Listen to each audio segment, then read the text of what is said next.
बरूज 34 बाब। फिर खुदावंद ने मूसा से कहा, फिर लोहों की मानिंद पत्थर की 2 लोहें अपने लिए तराश लेना, और मैं उन लोहों पर वही बातें लिख दूंगा जो पहली लोहों पर, जिनको तूने तोड़ डाला, मरकूम थीं। और सुबह तक तैयार हो जाना, और सवेरे ही कोहे सीना पर आकर वहां पहाड़ की चोटी पर मेरे सामने हाजिर होना। पर तेरे साथ कोई और आदमी ना आए, और ना पहाड़ पर कहीं कोई दूसरा शख्स दिखाई दे। भेड़ बकरियां और गाय बैल भी पहाड़ के सामने चरने न पाएं। और मूसा ने पहली लोहों की मानिंद पत्थर की 2 लोहें तराशीं, और सुबह सवेरे उठकर पत्थर की लोहें हाथ में लिए हुए खुदावंद के हुक्म के मुताबिक कोहे सीना पर चढ़ गया। तब खुदावंद अबर में होकर उतरा, और उसके साथ वहां खड़े होकर खुदावंद के नाम का ऐलान किया।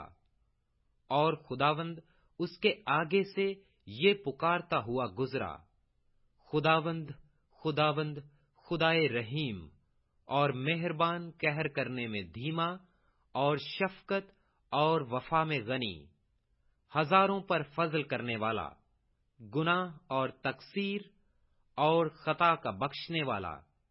लेकिन वो मुजरिम को हरगिज बरी नहीं करेगा, बल्कि बाप दादा के गुनाह की सजा उनके बेटों और पोतों को 3री और 4थी पुश्त तक देता है।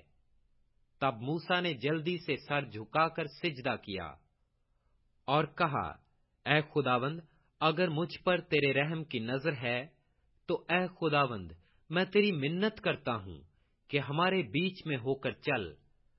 गो ये कौम गर्दन कश है, और तू हमारे गुनाह और खता को मुआफ कर और हमको अपनी मिरास कर ले। उसने कहा, देख, मैं अहद बांधता हूं कि तेरे सब लोगों के सामने ऐसी करामात करूंगा जो दुनिया भर में और किसी कौम में कभी की नहीं गईं। और वो सब लोग जिनके बीच तू रहता है खुदावंद के काम को देखेंगे, क्योंकि जो मैं तुम लोगों से करने को हूं वो हैबतनाक काम होगा। आज के दिन जो हुक्म मैं तुझे देता हूं, तू उसे याद रखना। देख, मैं अमूरियों और केनानियों और हेतियों और फेजियों और हवियों और यबूसियों को तेरे आगे से निकालता हूं। सो खबरदार रहना कि जिस मुल्क को तू जाता है उसके बाशिंदों से कोई अहद ना बांधना। ऐसा न हो कि वो तेरे लिए फंदा ठहरे, बल्कि तू उनकी कुर्बानगाहों को ढा देना और उनके सतूनों को टुकड़े टुकड़े कर देना और उनकी यसरतों को काट डालना, क्योंकि तुझको किसी दूसरे माबूद की प्रस्तश नहीं करनी होगी।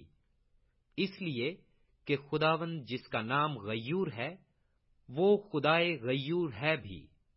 सो ऐसा न हो कि तू उस मुल्क के बाशिंदों से कोई अहद बांध ले, और जब वो अपने माबूदों की पैरवी में जनाकार ठहरें और अपने माबूदों के लिए कुर्बानी दें, और कोई तुझको दावत दे और तू उसकी कुर्बानी में से कुछ खा ले, और तू उनकी बेटियां अपने बेटों से ब्याहे और उनकी बेटियां अपने माबूदों की पैरवी में जनाकार ठहरें, और तेरे बेटों को भी अपने माबूदों की पैरवी में जनाकार बना दें।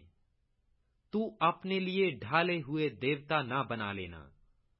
तू बेखमीरी रोटी की ईद माना करना। मेरे हुक्म के मुताबिक 7 दिन तक ऐबब के महीने में वक्ते मोइना पर बेखमीरी रोटी खाना, क्योंकि माहे ऐबब में तू मिस्र से निकला था।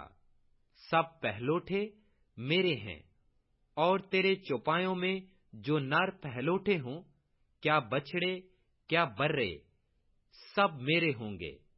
लेकिन गधे के पहले बच्चे का फिदिया बर्रा देकर होगा।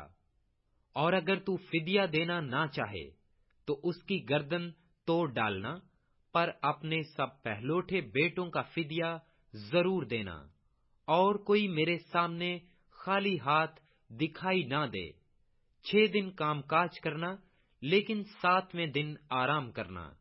ہل جوتنے اور فصل کاٹنے کے موسم میں بھی آرام کرنا، اور تو گیہوں کے پہلے پھل کے کاٹنے کے وقت، ہفتوں کی عید اور سال کے آخر میں فصل جمع کرنے کی عید مانا کرنا۔ تیرے سب مرد سال میں 3 بار خداوند خدا کے آگے، جو اسرائیل کا خدا ہے، حاضر ہوں، کیونکہ میں قوموں کو تیرے آگے سے نکال کر تیری سرحدوں کو بڑھا دوں گا۔ اور جب سال میں 3 بار تو خداوند اپنے خدا کے آگے حاضر ہوگا، تو کوئی شخص تیری زمین کا لالچ نہ کرے گا۔ تو میری قربانی کا خون خمیری روٹی کے ساتھ نہ گزراننا، اور عید فصح کی قربانی میں سے کچھ صبح تک باقی نہ رہنے دینا۔ اپنی زمین کی پہلی پیداوار کا پہلا پھل خداوند اپنے خدا کے گھر میں لانا۔ حلوان کو اس کی ماں کے دودھ میں نہ پکانا۔ اور خداوند نے موسیٰ سے کہا کہ تو یہ باتیں لکھ، کیونکہ انہی باتوں کے مفہوم کے مطابق میں تجھ سے اور اسرائیل سے عہد باندھتا ہوں۔ سو وہ 40 دن اور 40 رات وہیں خداوند کے پاس رہا، اور نہ روٹی کھائی نہ پانی پیا، اور اس نے ان لوحوں پر اس عہد کی باتوں کو، یعنی 10 احکام کو لکھا۔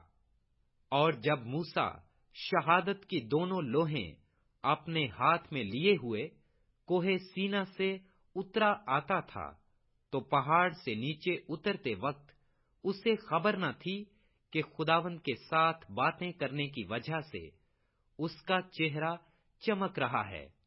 اور جب ہارون اور بنی اسرائیل نے موسیٰ پر نظر کی اور اس کے چہرہ کو چمکتے دیکھا، تو اس کے نزدیک آنے سے ڈرے۔ تب موسیٰ نے ان کو بلایا، اور ہارون اور جماعت کے سب سردار اس کے پاس لوٹ آئے، اور موسیٰ ان سے باتیں کرنے لگا۔ اور بعد میں سب بنی اسرائیل نزدیک آئے، اور اس نے وہ سب احکام جو خداوند نے کوہ سینا پر باتیں کرتے وقت اسے دیے تھے ان کو بتائے۔ اور جب موسیٰ ان سے باتیں کر چکا، تو اس نے اپنے منہ پر نقاب ڈال لیا۔ اور جب موسیٰ خداوند سے باتیں کرنے کے لیے اس کے سامنے جاتا، تو باہر نکلنے کے وقت تک نقاب کو اتارے رہتا تھا، اور جو حکم اسے ملتا تھا وہ اسے باہر آ کر بنی اسرائیل کو بتا دیتا تھا۔ اور بنی اسرائیل موسیٰ کے چہرے کو دیکھتے تھے کہ اس کے چہرہ کی جلد چمک رہی ہے۔ اور جب تک موسیٰ خداوند سے باتیں کرنے نہ جاتا، تب تک اپنے منہ پر نقاب ڈالے رہتا تھا۔